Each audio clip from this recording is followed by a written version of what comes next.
All right, now let's take a look at how we would deploy a log architecture. Very, very similar to the packet world.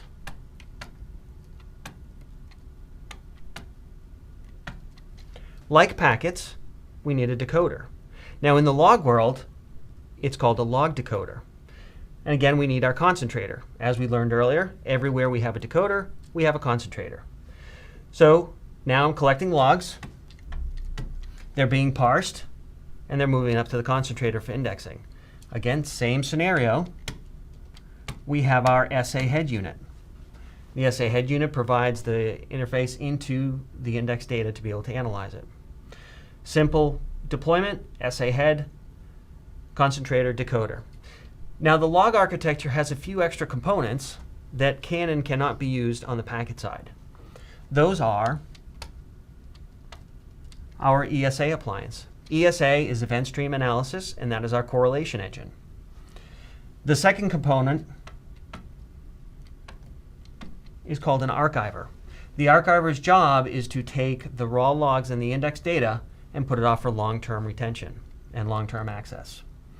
So again, the two new components, ESA, event stream analysis, correlation engine, and the archiver. Now the event stream analysis deployment can be used with both logs and packets, whereas the archiver is a log-only component. So let's go ahead and build this up. So again, we'll talk about a deployment in Boston. So in Boston, we're collecting logs. We're within the threshold of a single log decoder, which we will cover on the packaging slide, which will be the fourth segment that we're going to do, where we go through speeds and feeds. I'm collecting everything within a single decoder, single concentrator, and provide it up to the SA head. Much like on the packet side, we can go ahead and expand this.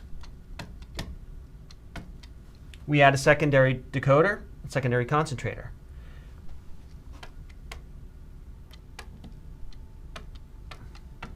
In this case, we're going to need a broker to communicate with the two concentrators. The reason why a broker is needed, the SA head unit can talk to one data source at a time. One data source being a concentrator or a broker. However, a broker can communicate with multiple data sources. So this is why we put a broker in front of the two concentrators, which allows us to make one request to the broker, and then it goes and spiders those off to the two concentrators. So again, let's talk about and do the same thing we did on the packet side. So this is in our Boston location. Let's go ahead and expand this out to another location. We have our New York City office. So let's deploy, very similar to the packets, a concentrator and a decoder pair. Now in a single deployment, a single concentrator, as we heard, as we talked about before, that the SA head unit can talk to a single data source, I could very easily view the data that's going on in New York City separate than Boston. And in this case, a broker sitting in front of Boston, no broker over here in New York City, would allow me to view what's going on here in Boston or what's going on in New York City. Unfortunately, to view the entire deployment, I'd also need to connect this concentrator into this broker. So now I'd be able to view through this broker the entire architecture. We've now expanded New York City. We're collecting more logs.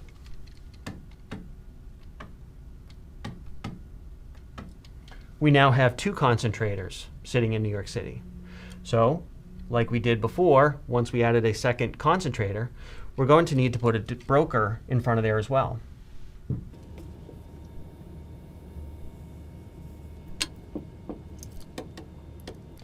So now we have a broker sitting in front of New York City, a broker sitting in front of Boston, and to be able to get a complete view, we need a third broker in front of both of the two brokers.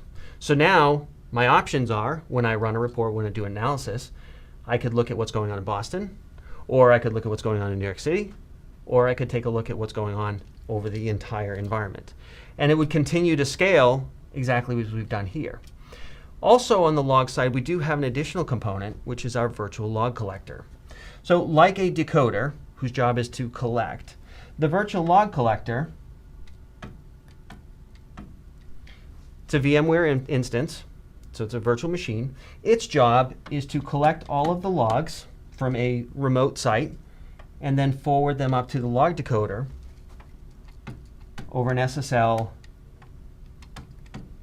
encrypted session, which means if I have a hospital, for example, located here, and I have many doctor's offices remote, I may not want to stream all of their logs back to the head site over the internet, for example.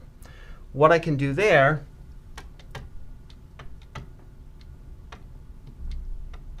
is I have my concentrator and decoder here at the hospital. Obviously, we have an SA head as well. But what I can do now is I can drop the virtual log collectors into each one of the doctor's offices. They will collect locally. They will then encrypt and compress all the data and ship it up to the decoders all in real time.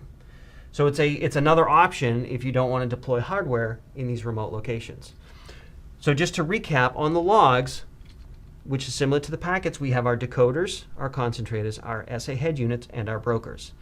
In the log world, we have a couple of extra components. We have an ESA, which can be used for logs and package, which is our correlation engine. We also have our virtual log collectors and our archivers, which are log-centric.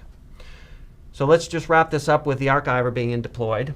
What I would do is I would connect the archiver to the decoder, and I would have sized the archiver to have held 3 years, for example, and it'll hold 3 years worth of raw logs and parsed out logs that I could then run reports or investigate off of at some point in the future.